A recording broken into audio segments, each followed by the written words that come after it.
Sir, अभी आपको देखा जा रहा है कि आप चंद्रशेखर नगर में प्रधानाध्यापक हैं, लेकिन अभी जहाँ मौजूद हैं इस विद्यालय का नाम प्राथमिक विद्यालय हैबतपुर लिखा है।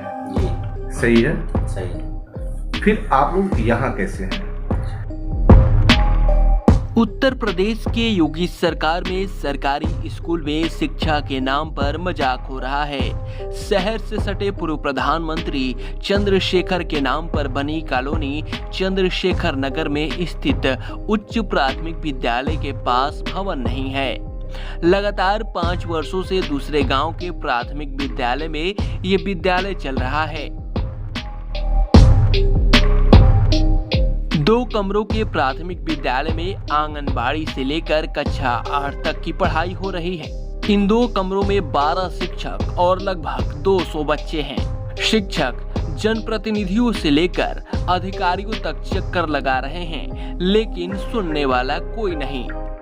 अब आप ही बताइए, ये शिक्षा के साथ मजाक नहीं तो और क्या है?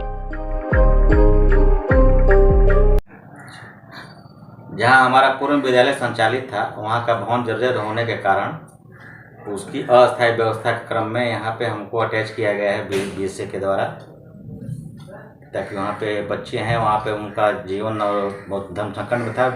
बिल्डिंग धंस गई, धराशायी हो गई थी। तो आधे इस प्राथमिक विद्यालय में 2 कमरे हैं जी। कितने क्लास चलते हैं? और इस विद्यालय में, प्राथमिक विद्यालय में कक्षा 1 से 5 तक का विद्यालय संचालित है और इसके साथ ही साथ इसमें आंगनबाड़ी भी संचालित है। और आपका भी विद्यालय? मेरा विद्यालय भी इसी में संचालित होता है। ये कितने दिनों से चल रहा है इस तरह से सर? ये लगभग 5 साल हो गए। जो चंद्रशेखर नगर विद्यालय है उसमें कितने बच्चे एनरोल्ड हैं और यहाँ कितने टीचर हैं? चंद्रशेखर नगर में टोटल संख्या है 44 छात्र संख्या, और टीचर जो है 4 कार्यरत हैं, परिचारक हैं। वो बच्चे यहाँ आते हैं क्या? हाँ, वो बच्चे यहाँ आते हैं। कैसे आते हैं? कितने दूर से आते हैं और कैसे आते हैं? यहाँ से किलोमीटर दूरी है, वहाँ पे अंदर वो आ जाते हैं। बरसात में कितना दिक्कत? बरसात में कठिनाई नहीं होती उन सबको आने में। क्यों? अब कोई पक्का रास्ता ना होने का कच्चा रास्ता है, उसमें नहीं है। इसी वजह से हम प्रयासरत हैं कि ये विद्यालय जो है कहीं अन्यत्र से जगह शिफ्ट हो जाए, जहाँ बच्चे आसानी से आ जा सकें और फिर पढ़ाई जो प्रॉपर तरीके से हो सके। अभी कितनी परेशानी हो रही है इस विद्यालय में आप? इस विद्यालय में परेशानी की कोई सीमा नहीं है, और मेरे स्तर जो प्रयास किए गए हैं वो काफ़ी प्रयास किए गए हैं। बेसिक को लेटर दिया गया है, सीडीओ साहब को लेटर दिया गया है, और अभी तक कोई कार्रवाई नहीं हुई है। और उसमें आप लोगों के द्वारा भी हम चाहेंगे कि ये जो प्रकरण जो है ज़्यादा जल्दी से जल्दी इसका निस्तारण हो सके, ताकि शिक्षण कार्य संचालित रूप से प्रॉपर तरीके से हो सके। तो क्या आपको लगता है कि इस समय जो शिक्षण कार्य चल रहा है वो प्रॉपर तरीके से नहीं चल रहा है? प्रॉपर तरीके से ना, क्योंकि एक ही कक्षा, एक ही कमरा है, 6, 7, 8 की पढ़ाई होती है, और जो हमारा चारों स्टाफ उसी में बैठता है, तो काफ़ी दिक्कत होती है। तो बताना चाहूँगा कि चंद्रशेखर नगर जी के जो पुत्र हैं माननीय श्री सांसद चंद्रशेखर जी, तो हमें लगा कि चंद्रशेखर नगर जी के नाम पे विद्यालय है, तो हम क्यों न उनसे मिला जाए। तो हम लोगों ने मिला, पूरा स्टाफ से जाकर उन्हें मिला था, पत्र के माध्यम से मिला, और 21 अक्टूबर 2021 को हम लोगों ने पत्र दिया था उनको। उनसे पहली बार मुलाकात हुई तो उन्होंने नंबर लेकर उन्होंने बीएसए साहब से भी बात की थी इस कार्य को, मतलब कि अंजाम तक पहुंचाने के लिए, लेकिन उसके बाद उस पर कोई कार्रवाई नहीं। फिर एक बार पुनः उनको दोबारा मिला गया तो उन्होंने बताया कि ये आपका लेटर धर्मेंद्र प्रधान जी के यहाँ, वहाँ पे केंद्रीय मंत्री हैं, उनको दिया जा चुका है, और वहाँ से ग्रांट आने के बाद ही कोई अग्रिम कार्रवाई की जाएगी। लेकिन उसके पश्चात भी अभी तक लगभग साल भर होने जा रहा है, अभी तक कोई कार्रवाई नहीं हुई। इस क्रम में आज दिनांक 16/9/2022 को भी मेरा स्टाफ जाकर उनसे व्यक्तिगत रूप से मिला और आग्रह किया कि इसका निस्तारण तत्काल कर दिया जाए। इस क्रम में आज उन्होंने पुनः फिर दोबारा बीएसए साहब के यहाँ दूरभाष के माध्यम से इसका निस्तारण करने की उनके द्वारा बात कही गई।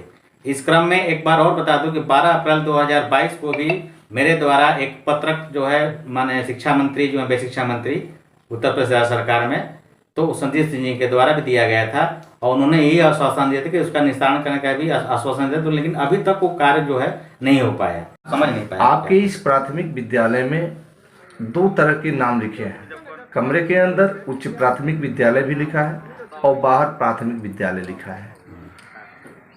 इसका क्या मतलब? इसका अर्थ ये है कि जो मूल विद्यालय है वो प्राथमिक विद्यालय हैबतपुर का ही है, और जो जिला विषय अधिकारी के द्वारा आदेश किया गया था उसमें प्राथमिक विद्यालय हैबोपुर का ही एक कमरा चंद्रशेखर नगर को अलॉट किया गया है शिक्षण कार्य हेतु।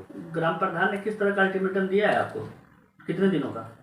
अब तो ग्राम प्रधान जी के द्वारा कई बार मौखिक रूप से कहा भी गया, अभी तक लिखित रूप से कहा नहीं गया है। उन्होंने ये कहा कि आप चूँकि गांव के हमारे बच्चे आप लोगों के आ जाने से शिक्षण कार्य जो होना चाहिए था मतलब कंटिन्यू अच्छे तरीके से नहीं हो पा रहा है, इस क्रम में आप अपने विद्यालय की व्यवस्था अन्यत्र कर दें ताकि जो प्राथमिक विद्यालय है हैबोपुर के बच्चे हैं उनका शिक्षण कार्य जो सुचारू रूप से हो सके।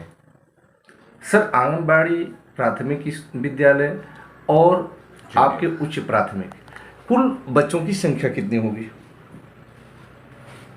वर्तमान समय में शैक्षिक सत्र 2022-23 में उच्च प्राथमिक विद्यालय में 44 बच्चे हैं और प्राथमिक विद्यालय में टोटल इनरोलमेंट 121 बच्चों का है और आंगनबाड़ी का अभी मुझे कुछ एग्जैक्ट आइडिया नहीं है, लेकिन उसमें भी एक अनुमान के मुताबिक बताऊँ 30 से 35 बच्चे उसमें भी होंगे।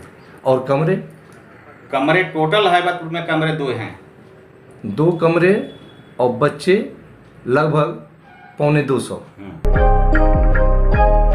यूपी 60 न्यूज के लिए बलिया से मनोज राय की रिपोर्ट।